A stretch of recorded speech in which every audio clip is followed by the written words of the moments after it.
Global happenings today. We communicate, we analyze global news. Stay tuned. Hello, beautiful people. Welcome back to Global Happenings Today YouTube channel. Well, it looks like this whole drama of going to court and politicking has gone beyond the politics. It has become a bit more personal as Labour Party chairperson Abure is beginning to cry out over what is going on in Abuja.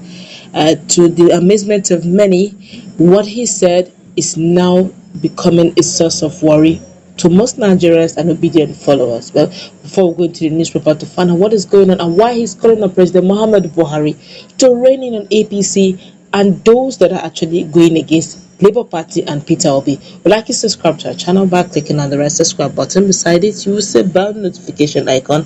Please go ahead, click on it to get notified as soon as you update our channel on YouTube. Well, the development was confirmed by the national chairman of the party, Julius Aburi, in a statement released on Thursday today. The secretariat of the Labour Party is located in Otako district near the Federal Capital Territory office of the National Union of Journalists, NUJ. Abure in a statement accused the All Progressive Congress APC of the attack. He claimed that the thugs brought down doors, windows, prompting workers to flee for safety. Abure said, and I'm quoting word for word, he said, a few minutes ago, the national headquarters of Labour Party in Abuja witnessed a massive movement against it and was broken into by detachment of Nigerian police and thugs believed to be working for the All Progressive Congress. The invaders, who are armed, reportedly pulled down the fences, burglaries, doors, and windows to have access to our secretariat, and in the process sacked workers and party members who were at the secretariat. Though I was out of town, but information has it that the agenda of the invaders was to inaugurate an illegitimate executive which has been chosen for them by their sponsors. Only yesterday, our presidential candidate, Mr. Peter Obi, through the Presidential Campaign Council, alerted Nigerians of a plot to hold him out of the country over APC's covert plot in collaboration with some security agents to frame him up allegedly on matters bordering on treason. He further stated that the only offense Labour Party has committed is challenging the declaration of the Independent National Electoral Commission (INEC) in the just concluded presidential election. Abure added, and I quote him as well, "We therefore call on President Muhammad Buhari to call his party, the APC, to order and also rein them in from using unorthodox means to suffocate political structures in Nigeria."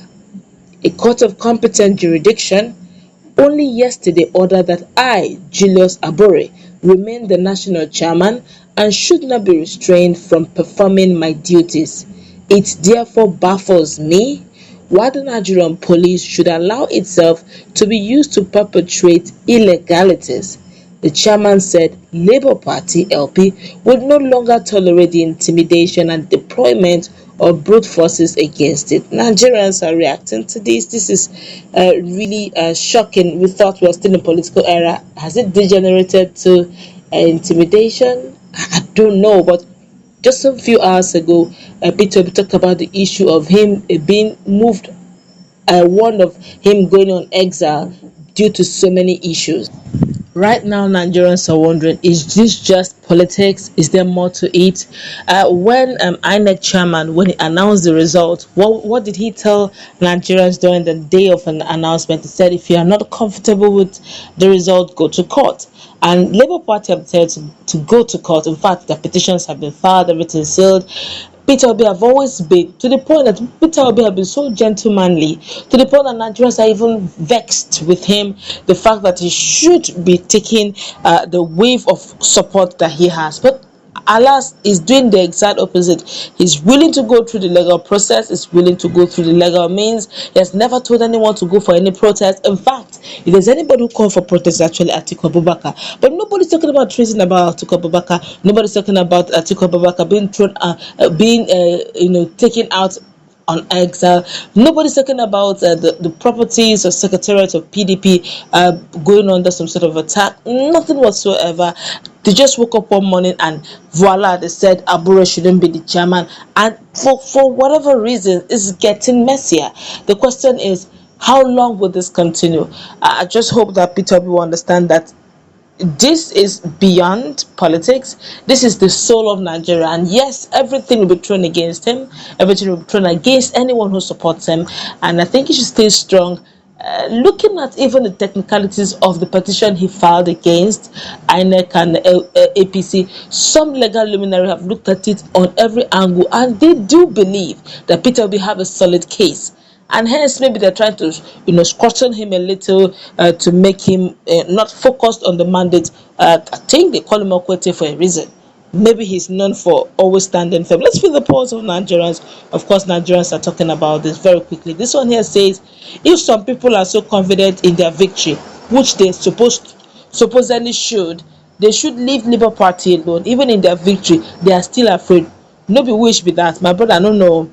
Another person here says, nah, Juju. Another person here says, why go against this hungry man? Please leave this poor man alone. He looks like a vendor. No problem. Whether he looks like a vendor or not, the truth of the matter is he is one person that is pressing the necks of people who don't want him to go anywhere. He may look like a vendor, but yet they love his intelligence and sagacity. He may look like a vendor, but yet he has what it takes to become a national chairman of a party and yet take them to victory. He may look like a vendor, but yet he has the capacity to bring unified people together. Yes, he may look like a vendor, but they love him anyway. Peter Obi believes in him, and many Nigerians believe in him, and that's why he's still the national chairman. Why are they fighting against him if he looks like a vendor? I'm just replying this person who took time to call Aburi a vendor. He's an intelligent man, and for him to become a national chair, there must be a reason why he is. He is called a national chair. Well, this one here says, according to you, the thugs didn't meet you in the office because you traveled. Yet from the distant travel, you could still recognize the thugs as APC sponsored. When my brother, look, Nigeria, let's tell ourselves the truth. I don't know where he got his information from, but in Nigeria, nothing is truly hidden. We all know these things. In the era, this kind of era, propaganda flies front, back, and center. So yes, he knows, technically speaking, he has been in a political terrain for a while. He's just looking at himself. Why would anybody come against him? Just a few hours ago, the court sacked him. They got a court injunction, and the same few hours after, he also got a court injunction that reinstated him. So you now see that instead of them facing the issue on ground, they're now beginning to meddle into the issue of Labour Party.